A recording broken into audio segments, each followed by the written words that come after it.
بسم اللہ الرحمن الرحیم ومن يشاقق الرسول من بعد ما تبين له الهدى ويتبع غير سبيل المؤمنين نوله ما تولى ونصله جهنم وساءت مصيرا الحمد لله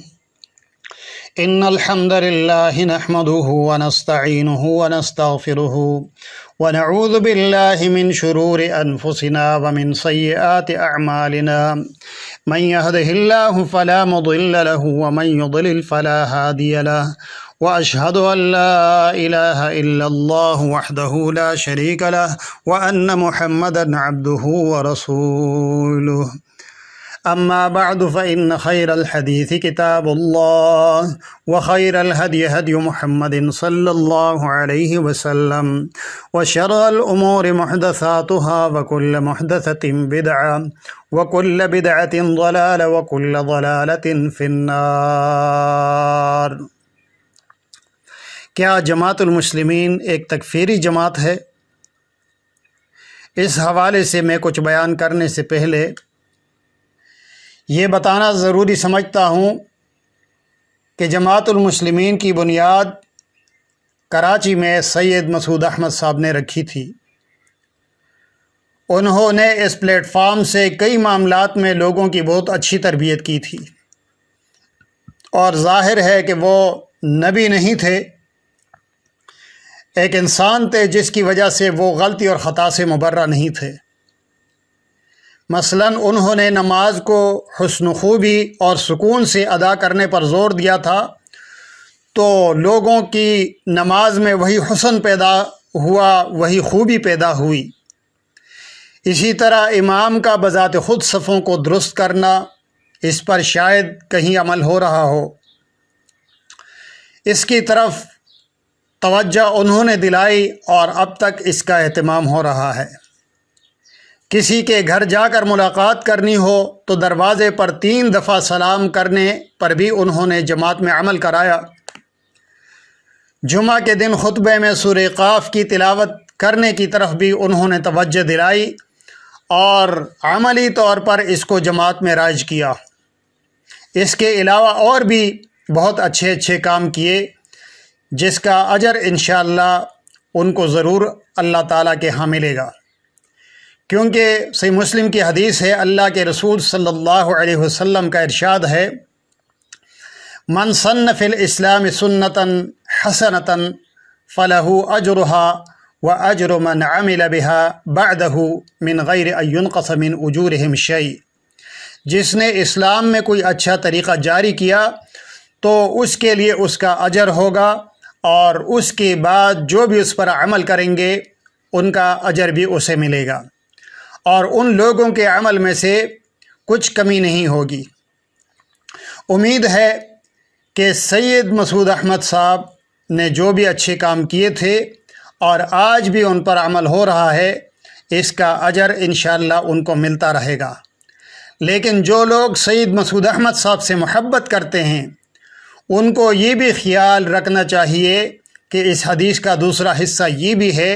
کہ جس نے اسلام میں کوئی برا طریقہ جاری کیا تو اس کا وبال اسی پر ہوگا، اور اس کے بعد جو بھی اس پر عمل کریں گے ان کا گناہ بھی اسی کو ملے گا، اور ان لوگوں کے گناہ میں کوئی کمی نہیں کی جائے گی۔ یہ صحیح مسلم کتاب الزکوٰۃ کی حدیث ہے۔ لہٰذا جہاں کہیں سید مسعود احمد صاحب نے غلط فہمی کی بنیاد پر کوئی غلط بات جاری کی تھی تو ان سے محبت اور ہمدردی کا تقاضا یہی ہے کہ آج زندہ لوگ اس غلط بات کو نہ دہرائیں، تاکہ اس کا گناہ سید مسعود احمد صاحب کے کھاتے میں نہ جائے، اور جب آپ خود وہ غلط بات چھوڑ دیں تو سید مسعود احمد صاحب کے لیے دعائے مغفرت بھی کیا کریں کہ اے اللہ، ان سے یہ غلطی ہوئی تھی، ان کو معاف فرما اور ان کو جنت الفردوس میں اعلیٰ مقام عطا فرما۔ ہماری نظر میں ان کی تعلیمات اور تحقیقات میں سب سے بڑی اور خطرناک غلطی یہ ہے کہ جماعت المسلمین سے باہر جتنے بھی اہل اسلام ہیں وہ مسلم نہیں ہیں، ان میں سے کسی کے پیچھے نہ تو نماز پڑھنا جائز ہے، نہ ان کی نماز جنازہ پڑھی جائے گی، اور نہ ان سے نکاح جائز ہے۔ اور اس حوالے سے ان پر اور جماعت المسلمین پر ہمیشہ یہ اعتراض ہوتا رہا ہے کہ یہ اپنے علاوہ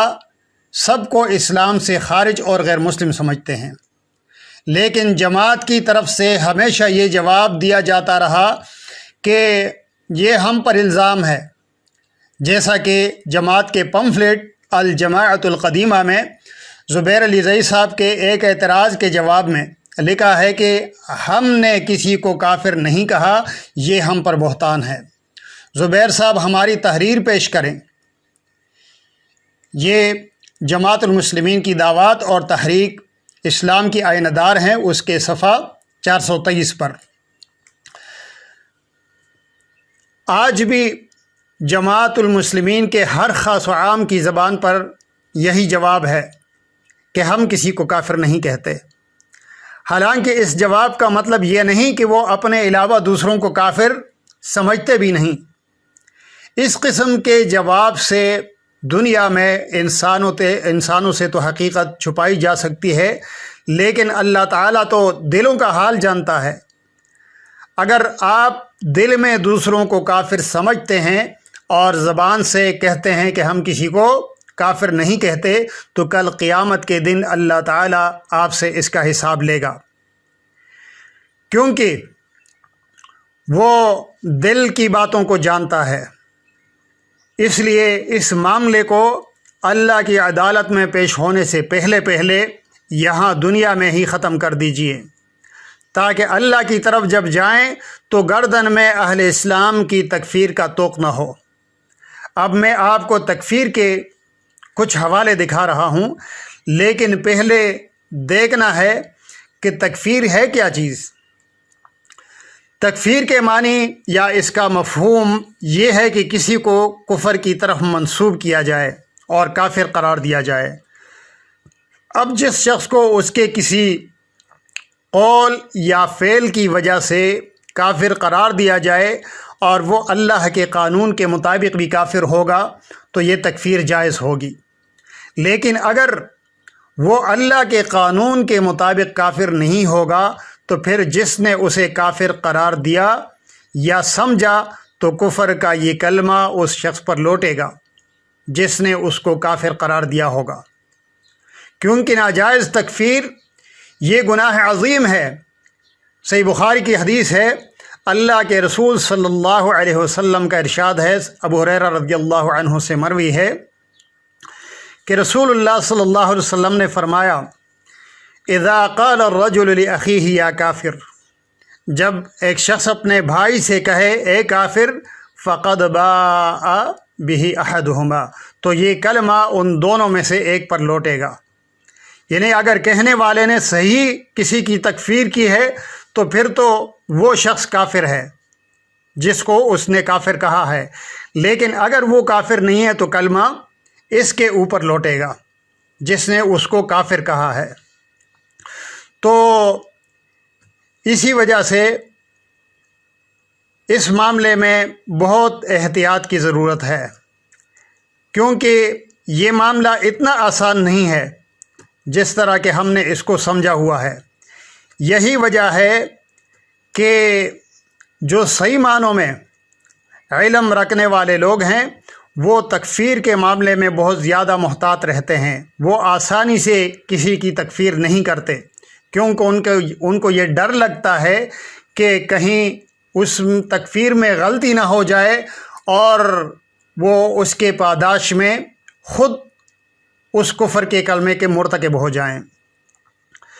آپ دیکھیں صحیح مسلم کی حدیث ہے، اللہ کے رسول صلی اللہ علیہ وسلم نے ارشاد فرمایا کہ ایک شخص نے قسم کھائی اور کہا واللہ لا یغفر اللہ لفلان، اللہ کی قسم اللہ فلان شخص کو نہیں بخشے گا۔ تو اللہ تعالیٰ نے فرمایا کہ وہ کون ہوتا ہے مجھ پر قسم کھانے والا، اللہ اغفر لفلان، کہ میں فلاں کو نہیں بخشوں گا، یہ کون ہوتا ہے کہنے والا؟